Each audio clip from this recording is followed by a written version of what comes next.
नमस्कार, मैं नवीन जायसवाल 4 PM राजस्थान में आपका स्वागत है। आज इस वीडियो के अंदर हम एक घटना पर चर्चा करेंगे जो अपराध की घटना है। बड़ी विभत्स घटना है। जितनी आलोचना की जाए कम है। और इस घटना के बाद में समाज की जो प्रतिक्रिया है, जो गांव वालों की प्रतिक्रिया है, वो क्या है, उस पर हम विशेष रूप से चर्चा करना चाह रहे हैं कि वो प्रतिक्रिया भी चिंताजनक है। हम अपने दर्शकों से भी चाहेंगे कि वो भी इस वीडियो को देखें और बताएं कि क्या इस तरह की प्रतिक्रिया सही है या गलत है, वो क्या सोचते हैं। तो इसलिए इस वीडियो को आप अंत तक देखिएगा। मैं शुरुआत में पहले आपको घटनाक्रम बता देता हूँ, घटनाक्रम क्या हुआ था। जोधपुर के बिलाड़ा के लांबा गांव की घटना है, जहां पर दो युवक अनिल बिश्नोई और सादिक खान चोरी की नीयत से एक मकान में घुसते हैं और चोरी के दौरान मकान के जो मालकिन है उनकी नींद खुल जाती है और वो उसमें एक आरोपी को पहचान लेती हैं। इसके बाद दोनों आरोपी मिलकर महिला पर ताबड़तोड़ चाकू से वार करते हैं, हत्या करने की नीयत से।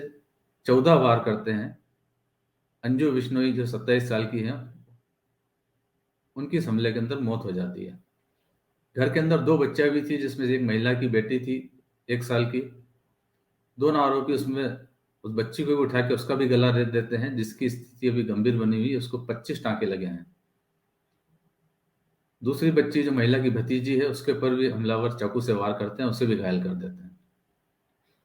तो इस वारदात में अंजू देवी की मौत हो जाती है और दोनों बच्चे घायल हैं।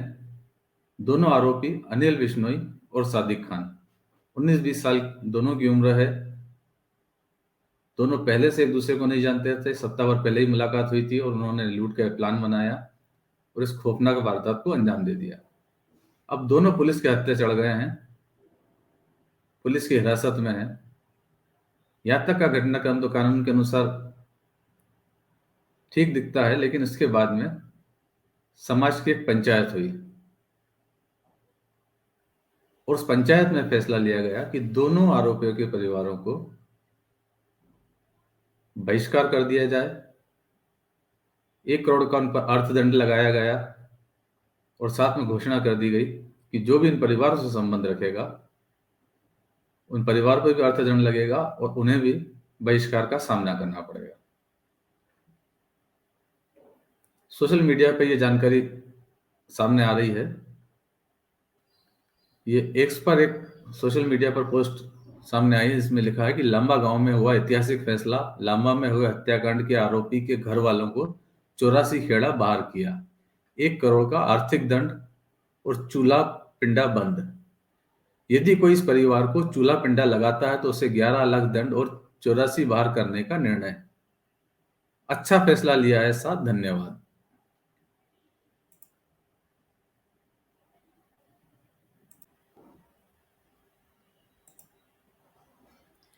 इस पर कई प्रतिक्रियाएं भी सामने आ रही है। एक यूजर लिख रहे हैं कि कानून सजा दे, बाकी अपराधियों को युवा अपना रोल मॉडल न समझे। एक और कमेंट्स आया कि बहुत अच्छा निर्णय लिया गया। जब तक हम समाज वाले ऐसे लोगों के ऊपर कार्रवाई नहीं करेंगे तब तक इनका हौसला बढ़ता रहेगा। कानून अपना कार्य करेगा, समाज जो सजा देगा वो ज्यादा असरदार रहेगी। कानून का डर होता तो ऐसे अपराध नहीं करते। लेकिन कुछ लोग ऐसे भी हैं जो इन राय से इत्तेफाक नहीं रखते हैं। उनको लगता है कि इसमें परिवार वालों का क्या कसूर है। तो एक यूजर ने लिखा है, घर वालों को सजा क्यों? अपराधी को चौराहे पर फांसी पर लटका देना चाहिए, लेकिन परिवार को सजा नहीं। एक और यूजर लिख रहे हैं, बाकी परिवार वालों का क्या कसूर? एक अन्य यूजर ने लिखा है कि अगर हुक्का पानी ही बंद करना है तो तभी से क्यों नहीं करते जब वो छोटे अपराध से शुरुआत करते हैं। तब तो पूरा समाज ढाल बना फिरता है। तरक्की और चोरी तस्करी और चोरी सबसे ज्यादा कौन करता है, यह जानना हो तो रोज सुबह अखबार पढ़ो, पता चल जाएगा। क्या तब तुम इसका उनका सामाजिक बहिष्कार करते हो? तो इसे लेकर लोगों की अलग अलग राय है, अलग अलग प्रतिक्रिया सामने आ रही है। कुछ लोग मान रहे हैं कि जाति पंचायत का यह फैसला ठीक है और इस तरह की पहल होनी चाहिए। लेकिन उसके अलावा एक बड़ा वर्ग ये वो भी है जो मानता है कि इसमें परिवार वालों का क्या दोष है।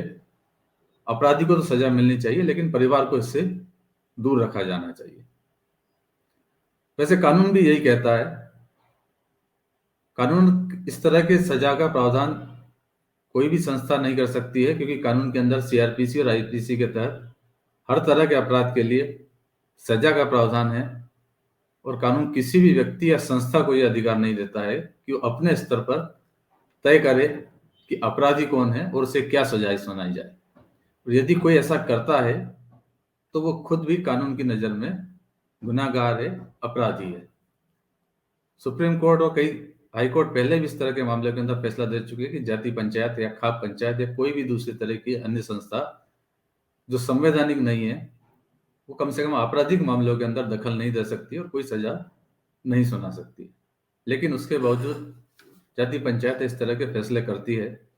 हालांकि यह फैसला भी कोई आधिकारिक रूप से नहीं आया, क्योंकि सब जानते हैं कि गैर कानूनी है, लेकिन सोशल मीडिया के माध्यम से ये जानकारी सामने आई और जब हमने इसे पुष्टि करने की कोशिश की तब पता चला कि हाँ, समाज की तरफ से ऐसा फैसला हुआ है, लेकिन कोई मुंह खोलने को तैयार नहीं है। इस तरह के फैसले लगातार राजस्थान के अंदर सामने आते रहे हैं। अभी इसी महीने की बात है जब 9 तारीख को एक दलित सरपंच को, जो नागौर के अंदर उसके साथ घटना हुई थी, उन्हें एक पैर पर खड़ा रखने की सजा दी कुछ दबंग पंचों ने मिलकर, क्योंकि उस सरपंच के भाई किसी हत्या के मामले में आरोपी है और उस भाई को, जो आरोपी है, उसको पुलिस ने गिरफ्तार कर लिया। लेकिन अब दबंग लोग जो है वो सरपंच को भी सजा देना चाहते हैं और उसके पूरे परिवार का बहिष्कार कर दिया। 50 लोगों के परिवार है, 50 लोगों के परिवार का बहिष्कार कर दिया सामाजिक रूप से। उनको दुकान से सामान नहीं मिल रहा, उनको पानी नहीं भरने दिया जाता है और जो उनके व्यवसाय थे वो ठप पड़ गए हैं। 50 लोगों का परिवार सजा भुगत रहा है क्योंकि परिवार का एक व्यक्ति किसी अपराध की घटना के अंदर आरोपी है। ऐसी एक घटना चुरू के अंदर हुई जहां पर 2 दलितों को बुरी तरह पीटा गया तार चोरी के शक में।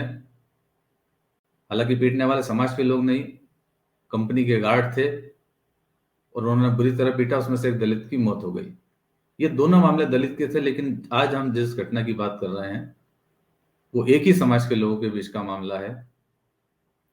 पीड़ित और जो एक अपराधी है वो उसी समाज से है, लेकिन समाज यह तय कर रहा है कि क्या सही है और क्या गलत है और क्या फैसला होना चाहिए। ये निश्चित बात है कि यदि कोई अपराधी अपराध कर रहा है उसे सजा मिलनी चाहिए, उसके लिए कानून बना हुआ है।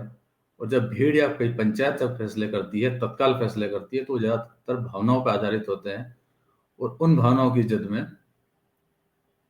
बेकसूर लोग भी आ जाते हैं।